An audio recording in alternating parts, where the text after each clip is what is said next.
আমার আব্বা দুনিয়া থেকে বিদায় হয়ে গেল। বাচ্চারা যখন দোয়া চায় বাবার কথা বড় বেশি মনে পড়ে। মন চায় আমিও যদি একবার বাবা বলে ডাক দিতে পারতাম। আমি মাহফিল শেষ করে দৌড়ে দৌড়ে মাঝরাতে ওই নিকষ কালো অন্ধকার রাতে মাঝে মাঝে বাবার কবরের কাছে গিয়ে বসি, বাবার মাথার কাছে বসে চুপি চুপি কথা বলি, বাবা ও বাবা আমারই চিনছো নাকি? আমি তোমার মুশতাক ফয়েজি। 11 বছর বয়স আমার, তুমি দুনিয়া থেকে বিদায় হয়েছ।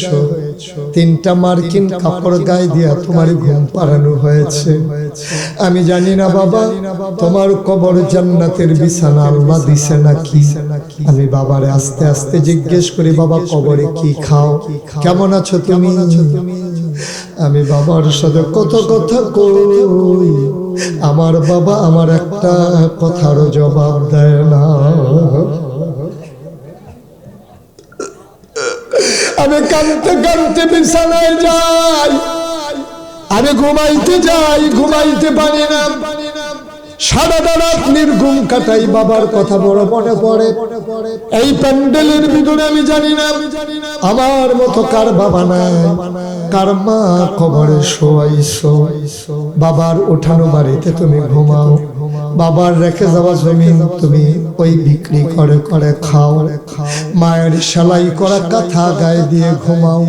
এ হাজারো জনতার মাঝে একটা লোক চাই হুজুর দোয়া করে দেন, বাবার জন্য দোয়া চাই, বাবার কবর যেন জান্নাত হয়ে যায়। এই আশায় বাবার নামে আমি দিয়ে দেব 50,000 টাকা।